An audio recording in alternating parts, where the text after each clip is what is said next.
Don't forget to stick around through the end of the video for information on our Arrive Serpentor Arrive giveaway. Cybernetics, mind control, genetic manipulation, cloning, human experimentation. This once peaceful doctor eventually found himself feeling a different calling than orthodontics. He found the calling of Cobra, the calling to be Dr. Mindbender. After a failed self-experiment at using mind manipulation to combat pain, Mindbender left feeling not like it was a failure, but a gift. A gift that helped him see the truth in the world and what he must now do to change it. The doctor becomes the scientist. The mad scientist. Mindbender joined Cobra and used his position to experiment more with mind manipulation, delving into cybernetics, which brought the fan-favorite troop builder, the Battle Android Trooper, or BAT, a figure that may be Cobra, but can easily be considered an icon of the G.I. Joe brand. But Mindbender wasn't done. Always increasing his skills and testing his abilities, Mindbender, after being convinced that Cobra needed a new leader, began the Arise Serpentor Arise campaign that saw Cobra scouring the globe for DNA samples of some of the greatest conquerors in history to create the greatest leader ever, Serpentor. Fans have already been able to get their hands on Serpentor as we have in this channel. Now it is only fitting that we are able to have the mind behind the evil, the mind behind the Emperor, the mind that is Dr. Mindbender. Hey everyone, my name is Jonathan, aka JK of JK Collection. Remember, I'll be posting new videos at least twice a week, if not more, and if that sounds of interest to you, please click that like button and subscribe so you don't miss any episodes. In this episode, we are taking a closer look at the Hasbro 6-inch scale G.I. Joe Classified series, Dr. Mindbender.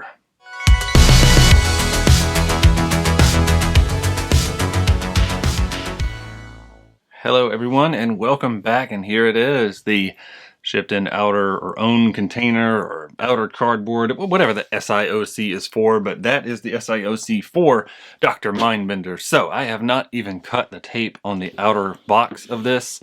So we're going to do that together. I know I normally do, but I am just so excited to share this moment with you. Now this, as we've said before, like we saw with the Serpentor figure, be very careful when cutting that open, because there is usually nothing, right? Nothing to prevent the blade from hitting your packaging. So if this went through too far, it would scrape along that and you would have a little white line across that. I'm sure you may have seen that when you pick something up from a store, or hopefully it hasn't accidentally happened to you. But yeah, just be very careful with that. It's a lot of times where you see a box that says do not cut, yada yada. I'm probably telling you something you already know, but it never hurts to be a little bit more cautious. But here we go. There it is. And I cannot tell you how excited I am to have this figure, right? So when we were kids, my brother had this figure, but I didn't, right? And I could always play with it and whatnot when he would let me or whatever. But when it's not yours, it's just different, right? And he was always such a cool figure, right? He had the cloth goods cape and everything. You know what? It's just exciting to have it. Let's take a look at this box and let's get him out of there so we can really look more deeply. Okay, so looking on the back, we've got another big mural, kind of like we had with Serpentor, right? So like a nice little spread of all kinds of things. Mindbender, right? So look at this. We've got some mind control stuff. I wonder if this is kind of harkening back to where he did that test on himself, which made him go, you know, a little nuts, and then became said Mindbender. Got some underwater action going on down here, right? So is that, I wonder if this is the beginning of a hint that maybe we'll see a Cobra eel sometime, right? But then just, hey, look, here's the Conquerors for Serpentor, for the Arise Serpentor Arise, not to be mistaken for our Arrive Serpentor Arrive giveaway, which stick around to the end so you can hear how to enter for that and win your own Serpentor from us. So there we go, Destro, Baroness, and oh man, that's just, what a cool mural. Okay, enough about that. You will hopefully have your own soon, and then just what great artwork here on the front. And then here on the side, we've got the rankings and the top 4 skills of Mindbender, and this one's number 43. It's so fun and interesting how the numbers just kind of bounce around, you know, because these things, and when they were introduced versus when they come out, and this sleeve just slides right off. Unlike the Serpentor one where it had pieces of tape, this outer one just kind of comes right off, but we have, yet again, that same Cobra DNA logo, you know, that's kind of top or bottom, whichever way you're looking at it. And it looks like it's got that vault layout to it, right? So very much like the Serpentor box. And then we open up, Boom, look at that. The same presentation style, right? So some things on the side. Oh my gosh, the stuff he comes with. Look at all this. Oh, I'm so excited. Okay. This just looks fantastic, right? So it looks like he's held in these little storage pods with all these pieces and then over here. But let's get into this thing, right? Enough about the packaging, right? I hear you. Hopefully you've got one on the way or you get an opportunity to be able to get one of these. But let's look at this one together. I'm so excited. We're going to get these side pieces out first. Okay, that one popped open just fine. I like when that happens. And we'll slide that tray out. So very much like the Serpentor breakdown, as far as pulling these side pieces out, it's just a plastic tray, as you can see. Slides right out. We've got those. Now let's see about the main event. I'm going to leave those open so I can put the trays back in. Okay. So it looks like we're just simple tape, as we would hope, and hopefully I'm not missing anything like I did on the Serpentor one. If you haven't checked out that video, definitely do so. He is an incredible figure with the air chariot and everything. It's just fantastic. But what I mean is there was some tape kind of holding it in, and you can actually feel these pieces, right? They are open. This is an open presentation. Once you flip that out, there's nothing between Mindbender and you at that point. Okay, so dealing with the sides. So there we go. You know, maybe if I paid attention and didn't prattle on so much. Okay, so we got one side open. Let's see if he will slide out with no issue. Yep, perfect. So there we go. Empty box. A lot easier to get out of there than Serpentor was. Not that Serpentor was difficult, but yeah, I'm loving it. So there's our pamphlet. Always got to have that. Let's get these accessories loose as usual. Look at these, just little specimen jar things, which I'm assuming some of these things will fit inside. All right, that's one empty tray. So we had 2 specimen jars and a handgun in that.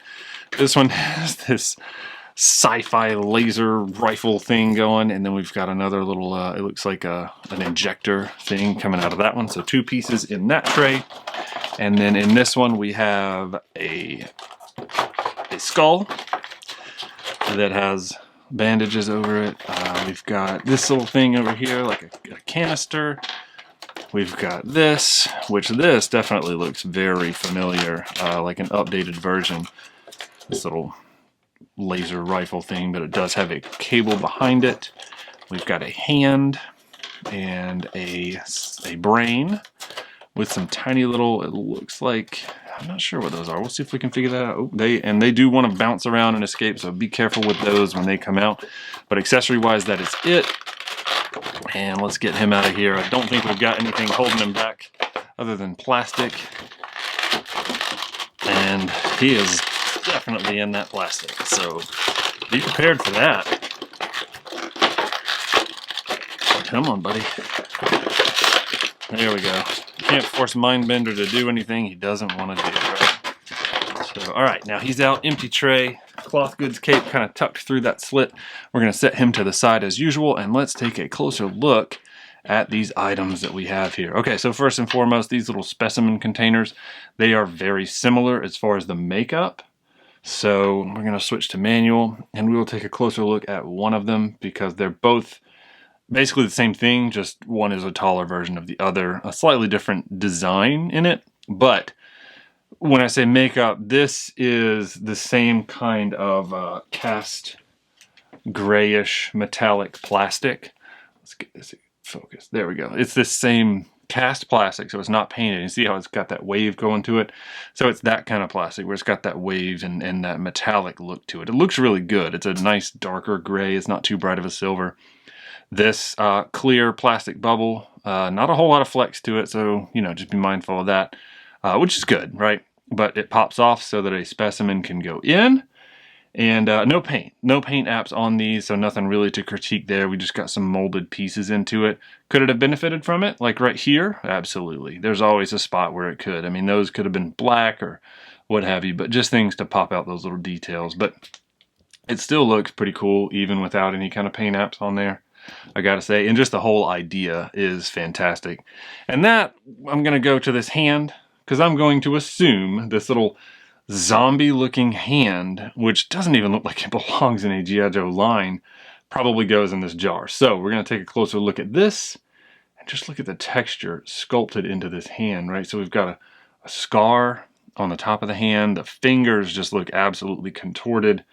You know, like rigor mortis, if I dare say. Like it's just locked because it's just a zombie hand. But then it's got these lines running through it to show that there's been some experimentation done on it, and you know, he's trying to maybe bring it back to life, all in the process of creating Serpentor. So it's got this nice little peg on it. The paint looks pretty good, right? So it's got that very dead-like grayness to it, and then the black on these little lines. It seems to be painted pretty cleanly. You know, and the points where it goes back into the arm, those are still gray on the outer edges, and then it's black on the inside. So pretty clean, right? But let's do it. Let's combine these two pieces because I cannot tell you how excited I am about this. This is the kind of stuff, it's so simple, but I love it, right? It could have come just like this. It could have easily just been this piece. This never comes off. Older toys would have been that, right? It would have been just one solid piece, and hey, maybe you could break it and get to it, but they gave it to you separate so you can put it together. How fun is that?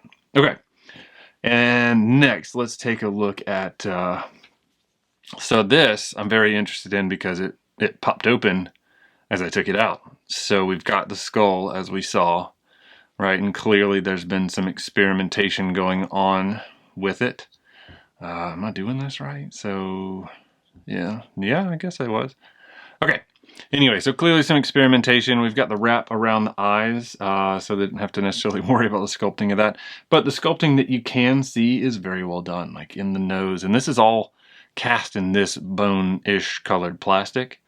Could it have taken a little bit of like a brown, a lighter brown, to just kind of show some of the age, or maybe even a gray? Absolutely. Of course, there's always something that can make a skull pop and the little features and details pop a little bit more. But I like it, right? And it's got this openness to it. And you see there's a peg hole down there. The band is painted very well. I don't really see too many issues, aside from the edge, right? Which is a common thing with a paint thing like that. So the next thing I want to look at, the brain. Look at the detail on this thing, right? Just magnificently sculpted. There is no mistaking that this is a brain. And it's on this little metal pedestal with a tiny little peg to it. And it, again, painted very cleanly, right? So the silver, for the most part, very well done. It's a good bright silver, but you can see there is a little bit of pink right there traveling down on the silver. So slightly off, just a little bit on each side. But you know what? That's okay, because we're gonna stick it in the head, right? Gosh, did I stick it in backwards? I have no idea. Maybe I didn't. Yeah, that seemed like it wanted to go in better that way. So we stick it in here. We put the top back on it, and how grotesque but amazingly fun is that? Gosh, I wish I had this in October, right? How much fun is that? And then my guess is this brain will also go in here, you know, because you got to remove it from the skull. You got to still keep it fresh, maybe not. It doesn't necessarily want to stay in that. So curious what will go in there. Maybe we'll find out in time. All right, now let's take a look at some of these weapons. So the next one that we have here is this, right? So this is something that's very familiar from the original figure, right? And it came in like a, if I'm not mistaken, it was in mostly just an all silver color. But now it's got the black for the body and then silver for this barrel thing that's going on. It's a very interesting laser type cannon thing that has this hose that attaches to the back. And this is a flexible rubber hose, so that's good to see. The only thing that I would say, it's done very well. Like the texture to it is good. It feels sturdy, and it does flex and curve very easily. Plugs onto the gun very easily. The laser rifle thing, which is also painted very well, and it has the opening for some blast effects. The only thing I would say is with stuff like this, it would be fantastic, as always, to have like a wire in there for ultimate posability. But hey, beggars can't be choosers, I suppose. All right, now next let's take a look at this other little laser rifle, which also has a plug on the back for this line. So very interesting to see that, you know, we've got two options that have that, and this one is just so much more leaning into that sci-fi element, right? So we've got this coil looking thing here, this bit that attaches to the end that funnels out. I mean, this is just fantastic. It looks like it was pulled out of an old 50s space film or something like that, right? It is just great. And then we've got the black body from the cast plastic and the silver paint on it. And it looks like in that coil, it's hard to tell. It looks like, I can't tell if it's black or not. It's either the light is just casting just right. I think it might still be, yeah, it is still silver. But how cool would that have been if they'd gotten black in the middle of those and just silver on the edges? But the fact that the shadows make it look that way, I'm happy with that. Yeah, so there we go. Very cool little weapon. Here's the little tranquilizer gun or injection gun, right? So we got a little bubble on the back for whatever the fluid is that's being injected. And just neat little bits carved into it. It's a science tool, so you don't really see a whole lot of moving parts to it. It really just needs to get that out through there, right? So yeah, very cool. But one of those things, right? I have to say it at some point. Could always use a little bit of wash or dry brush to detail, to bring out some of those details. If you're gonna sculpt them, bring them out, make them pop. And then here we have just a fairly regular looking handgun, right? I guess when all else fails and the science weapons don't do the trick, bring out old trusty here, right? So again, pretty good details carved into it, not too bad. It's a pretty cool looking weapon. I would say that this looks like a handgun for a mad scientist, if I dare say. I don't know what it is about it. Maybe it just kind of has like that older German style to it or something like that. And you know what? I don't know why that makes me say mad scientist, but hey, it's just very cool looking. And just maybe in movies, that's usually how it is. They have a pretty old-fashioned looking weapon, but nice open part for a blast effect, and that's good to see. And then next here is our canister for the power, right? For the laser cannons or rifles, and we've got 2 ports where this can be plugged in, right? So the top or the bottom, depending on how you want to do it, it seems. Or, you know, maybe this has some port that it plugs into old Mindbender. But if it doesn't, then we've got 2 that definitely work for the line. Otherwise, we might have that. We'll find out here in just a moment. And then last, I've got these little things, which I'm very curious. What do they stick into here? No, I'm curious what these do stick into. Maybe here? I don't want to lose and force anything, but yeah, there we go. Maybe they just stick into that. So that is what they stuck into very easily. It's these tiny little pieces that just they're just little cast gray with a white top, right? And then we've got 4 openings on this and 4 of these, so I'm assuming they are intended to stick to that. This is where it would pay to do some pre-research and look at pictures, promotional pictures of the figure, but I kind of like us figuring this stuff out together.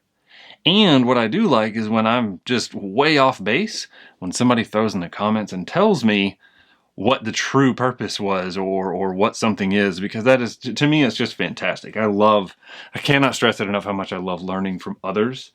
It's just cool when people get to share their knowledge and their experience and technical know-how. But that's really neat, right? So we've got yet another thing where it interacts with this little bubble. And I'm very curious about, I wonder if I'm just trying to stick it in wrong or something like that with this brain. I just feel like it is, there we go. So it's staying a little bit better there. It just needed the little things, right? To show that it had fuel or whatever those are for. So very cool. All right, that's it for the accessories. Let's take a look at the man himself, Dr. Mindbender, with his bent mind. Okay, first thing that really stands out, the good old cloth goods cape, right? But look at this thing, right? So it's kind of like the finish on this, it looks like it's leather, but it's not, right? So it's this fabric, but it's got this leathery looking backing, and that is, I mean, fantastic, right? It would be difficult to have leather that would be this soft and flexible without it probably being pretty expensive, I would imagine. But then you can flip this down as it is, and you've got like a little bit of a different texture showing. The only thing that stands out is the seams are very obvious and poorly cut, right? So that's very uneven, and there's a lot sticking out there. So if it's going to be designed and packaged with it folded down, I would think you would want to execute those seams a lot better. So that does stand out, and I would say that's something I would be, you know, I want to point that out because that's something that was not executed very well. But that being said, let's look at the rest of this figure, because from first impressions and just looking at it, that might be the only thing that was not executed well, because look at this guy.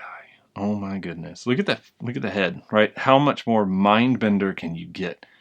The mustache is still there, the grimace on the face, the monocle, and you can still see the eye behind it, and the eye looks like it's properly sculpted, no issues with it, right? So very similar to this one. But in looking closer, I don't know if it was intentional, but there's really not a lot of like lighter color or white in the eye.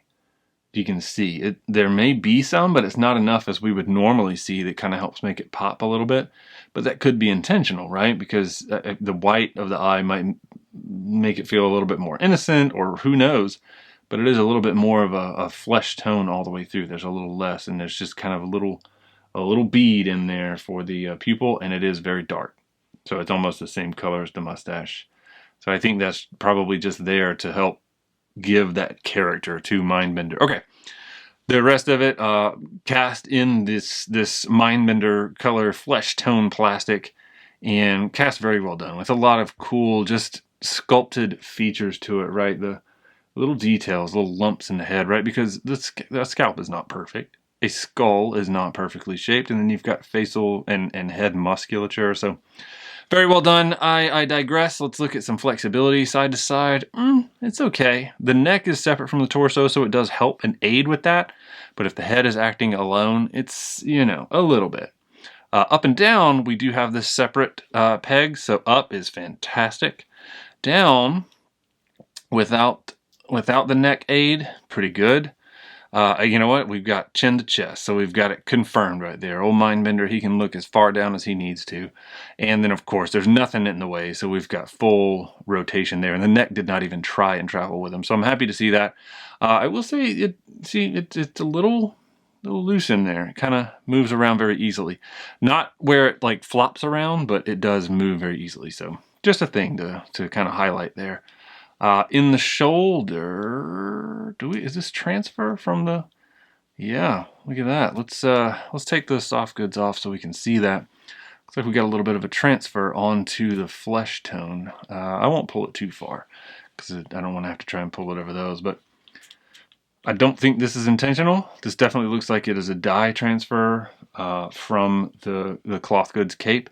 So it looks like it was maybe getting the dye rinsed out and whatnot was prematurely completed. So on both shoulders we have inconsistent transfer of that, and even into right here into the butterfly joint. So that's another a little missed opportunity, and I would say a quality control issue right there that I hope we don't have to see too much in the future of, right? So I mean, especially with this being such a premium figure. But as I said, butterfly joint, very cool for flexibility. Shoulder does have good mobility. You can even see some of the transfer on the outside now. Well, decent mobility, I would say. It probably just needs maybe a little bit of warming up to lift up.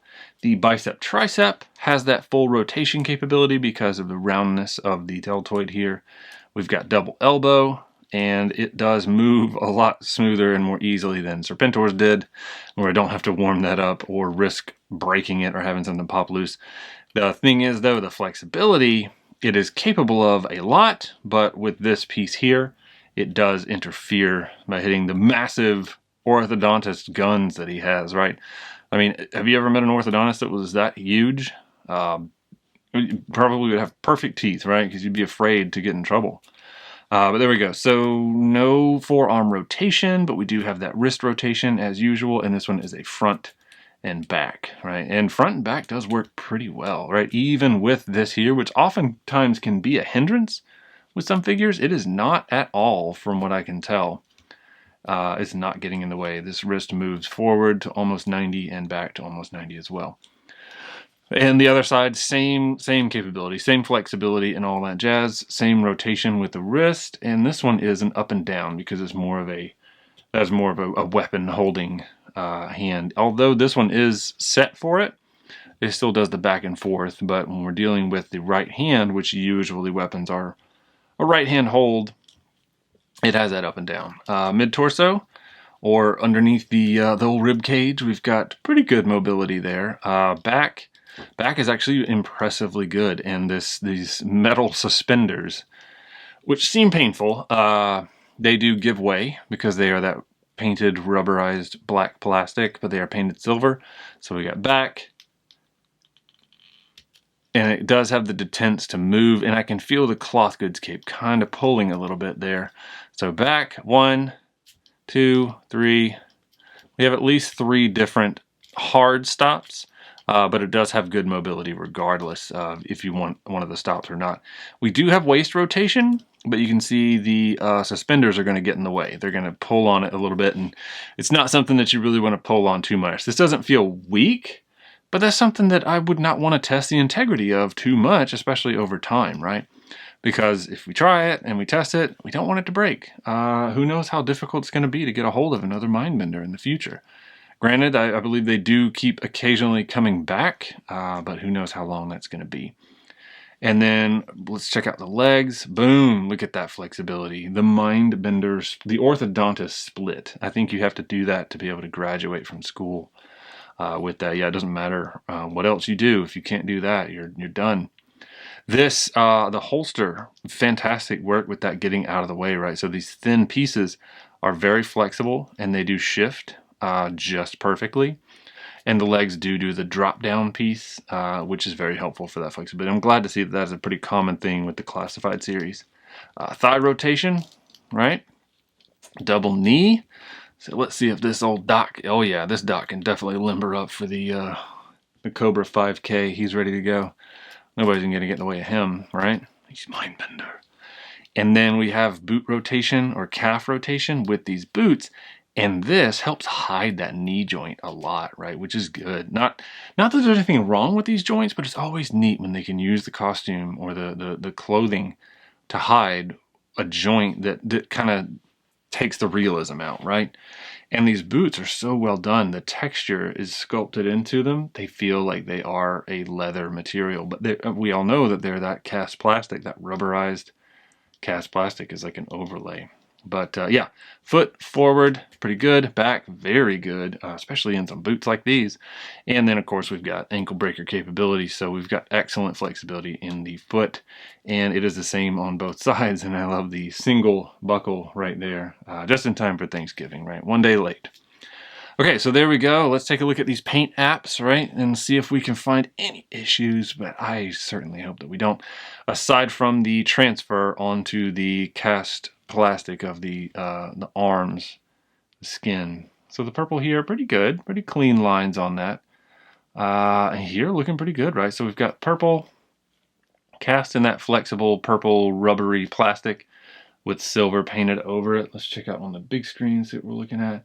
Yeah, pretty well done, right? Even the little dots here, the little rivets or whatever they are on that, very clean. And then back here, the purple and the black.